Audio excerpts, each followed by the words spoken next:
اللهم صل على محمد وعلى آل محمد كما صليت على إبراهيم وعلى آل إبراهيم إنك حميد مجيد اللهم بارك على محمد وعلى آل محمد كما باركت على إبراهيم وعلى آل إبراهيم إنك حميد مجيد الحمد لله وحده الصلاة والسلام على من لا نبي بعده السلام عليكم ورحمة الله وبركاته প্রিয় দর্শক, কাছে দূরে দেশ ও বিদেশে যে যেখানে অবস্থান করছেন সকলকে জানাই আমি আমার আন্তরিক সালাম, শুভেচ্ছা, অনেক অনেক অভিনন্দন।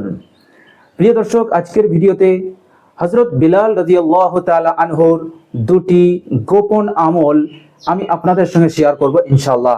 আমরা এতদিন হযরত বিলাল রাদিয়াল্লাহু তাআলা আনহুর একটি গোপন আমল সম্পর্কে জেনেছিলাম, কিন্তু হযরত বিলাল রাদিয়াল্লাহু তাআলা আনহুর জীবনে দুটি আমল ছিল খুবই গোপনীয়। প্রিয় দর্শক, আর এই দুটি গোপন আমলের ওপরে ভিত্তি করে হযরত বিলাল রাদিয়াল্লাহু তাআলা আনহু আল্লাহ এবং আল্লাহ রাসূলের প্রচুর ভালোবাসা, মহাব্বত তিনি অর্জন করতে পেরেছিলেন। শুধু তাই নয়, আল্লাহ সুবহানাহু ওয়া তাআলা হযরত বিলাল রাদিয়াল্লাহু তাআলা আনহুর এই দুটি আমলের ওপর খুশি হয়ে হযরত বিলাল রাদিয়াল্লাহু তাআলা আনহুকে দাসত্বের জীবন থেকে মুক্তি দান করেছিলেন। এবং শুধু তাই নয়, আল্লাহ সুবহানাহু ওয়া তাআলা তাকে এতটা মর্যাদা দান করেছিলেন যে আল্লাহ সুবহানাহু ওয়া তাআলা তাকে মসজিদে নববীর মুয়াজ্জিনের সম্মানে ভূষিত করেছিলেন। এবং হযরত বিলাল রাদিয়াল্লাহু তাআলা আনহু যখন আজান পড়তেন, যখন তিনি আজান দিতেন, তার আজান পৃথিবীর মানুষ শুধু শ্রবণ করত না, আকাশের সমস্ত ফেরেশতা মণ্ডলী হযরত বিলাল রাদিয়াল্লাহু তাআলা আনহুর আজানকে শ্রবণ করত। আল্লাহ সুবহানাহু ওয়া তাআলা এতটা মর্যাদা, এতটা সম্মান তিনি দান করেছিলেন। শুধু তাই নয়, হযরত বিলাল রাদিয়াল্লাহু তাআলা আনহু রজনীতে পৃথিবীর জমিনে তিনি চলছেন, আর সেই চলার আওয়াজ আল্লাহর নবী সাল্লাল্লাহু আলাইহি সাল্লাম মেরাজের রাতে যখন জান্নাতে ভ্রমণ করছিলেন, তখন হযরত বিলাল রাদিয়াল্লাহু তাআলা আনহুর পৃথিবীর বুকে চলার আওয়াজ তিনি শুনতে পেয়েছিলেন। তো প্রিয় দর্শক, এতটা সম্মান, মর্যাদা আল্লাহ সুবহানাহু ওয়া তাআলা হযরত বিলাল রাদিয়াল্লাহু তাআলা আনহুকে দিয়েছিলেন। তো প্রিয় দর্শক, আজকের ভিডিওতে হযরত বিলাল রাদিয়াল্লাহু তাআলা আনহুর সেই গোপন দুটি আমল আজকে আমি আপনাদের সঙ্গে শেয়ার করব, যাতে করে ওই দুটি গোপন আমল আমরাও করে আমরাও যেন আল্লাহ সুবহানাহু ওয়া তাআলার প্রচুর ভালোবাসা, মহাব্বত অর্জন করতে পারি। এবং হযরত বিলাল রাদিয়াল্লাহু তাআলা আনহু যেমন সম্মান অর্জন করেছিলেন, যাতে করে আমরাও আল্লাহ সুবহানাহু ওয়া তাআলার কাছ থেকে সেই সম্মান, সেই মর্যাদা এই দুনিয়ার জীবনে আমরা লাভ করতে পারি এবং পরকালীন জীবনেও লাভ করতে পারি। তো প্রিয় দর্শক, এই দুটি গোপন আমল জানতে ভিডিওর শেষ পর্যন্ত থাকুন। হাদিস শরীফের মধ্যে বর্ণিত হয়েছে, বর্ণনাকারী হযরত বুরাইদা রাদিয়াল্লাহু তাআলা আনহু তিনি বলছেন, রাসূলুল্লাহ সাল্লাল্লাহু আলাইহি ওয়াসাল্লাম যখন মেরাজ থেকে ফিরলেন, ফেরার পর তিনি বললেন, হযরত বিলাল রাদিয়াল্লাহু তাআলা আনহুকে আমার কাছে ডেকে আনো। হযরত বিলাল রাদিয়াল্লাহু তাআলা আনহু যখন হুজুর পাক সাল্লাল্লাহু আলাইহি ওয়াসাল্লামের কাছে এসে উপস্থিত হলেন, আল্লাহর নবী সাল্লাল্লাহু আলাইহি ওয়াসাল্লাম হাসি মুখে জিজ্ঞাসা করেছিলেন, হে বিলাল, তুমি এমন কি আমল করো যে আমলের উপরে ভিত্তি করে আমি যখন মেরাজের রাতে জান্নাত ভ্রমণ করছিলাম, জান্নাতের মাঝে আমি তোমার চলার আওয়াজ শুনতে পেয়েছিলাম। হযরত বিলাল রাদিয়াল্লাহু তাআলা আনহু হুজুর সাল্লাল্লাহু আলাইহি ওয়াসাল্লামকে বলেছিলেন, হে আল্লাহর রাসূল, আমি দুটি আমল পাবন্দির সহিত আদায় করি।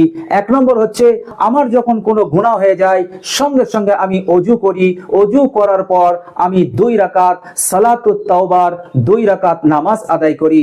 ইয়া রাসূলুল্লাহ, আবার যখন আমার ওযু ভেঙে যায়, সঙ্গে সঙ্গে আমি ওযু করি, ওযু করার পরই আমি 2 রাকাত তাহিয়াতুল ওযুর নামাজ আদায় করি।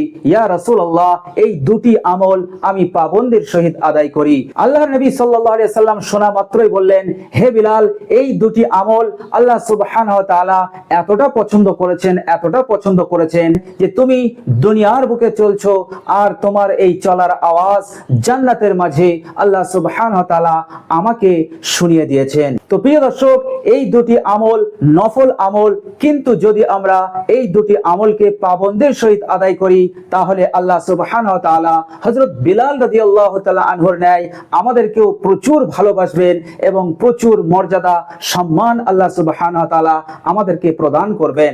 প্রিয় দর্শক, হাদিস শরীফের মধ্যে বর্ণিত হয়েছে, বর্ণনাকারী হযরত উকবা বিন আমির রাদিয়াল্লাহু তাআলা আনহু তিনি বলছেন, ক্বালা রাসূলুল্লাহ সাল্লাল্লাহু আলাইহি ওয়াসাল্লাম, রাসূলুল্লাহ সাল্লাল্লাহু আলাইহি ওয়াসাল্লাম বলেছেন, মা মিন মুসলিমিন ইয়াতাওয়াজ্জাউ, কোন মুসলমান যখন ওযু করবে, ফায়ুহসিনু ওযুআহু, এবং ওযুটাকে পারফেক্ট ওযু করবে, উত্তম ভাবে ওযু করবে, সুম্মা ইয়াকুমু ফায়ুসাল্লি রাকাআতাইন, অতঃপর দাঁড়িয়ে 2 রাকাত নামাজ আদায় করবে, অর্থাৎ 2 রাকাত তাহিয়াতুল ওযুর নামাজ আদায় করবে।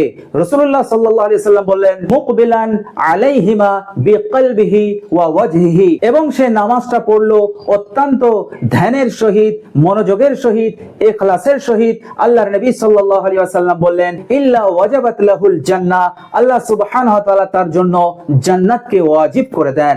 বলুন সুবহানাল্লাহ। তো প্রিয় দর্শক, এই আমলটা যদি আমরাও করি, ওযু করার পরই যদি তাহিয়াতুল ওযুর 2 রাকাত নামাজ আমরা আদায় করি, তো আল্লাহ সুবহানাহু ওয়া তাআলা আমাদেরকেও এতটা মর্যাদা দান করবেন। প্রিয় দর্শক, আর যদি কোনো গুনাহ হয়ে যায়, আর গুনাহ হওয়ার পরই যদি আমরা ওযু করে 2 রাকাত সালাতুত তাওবার নামাজ আদায় করি, অর্থাৎ 2 রাকাত নামাজ পড়ব, কিন্তু নিয়ত হবে, হে আল্লাহ, আমি 2 রাকাত সালাতুত তাওবা নামাজ আদায় করছি। এই রকম ভাবে নিয়ত করে 2 রাকাত নামাজ আদায় করবে এবং 2 রাকাত নামাজের পর আল্লাহ সুবহানাহু ওয়া তাআলার কাছে তওবা করে নেবে, ওই গুনাহ থেকে ইস্তিগফার করে নেবে। তো আল্লাহ সুবহানাহু ওয়া তাআলা হযরত বিলাল রাদিয়াল্লাহু তাআলা আনহুকে যে মর্যাদা, যে সম্মান দিয়েছিলেন, আপনাকেও ওই রকম মর্যাদা, ওই রকম সম্মান আপনাকেও দান করবেন। তো প্রিয় দর্শক, আমরা সকলেই চেষ্টা করব এই দুটি আমলকে পাবন্দির সহিত করার।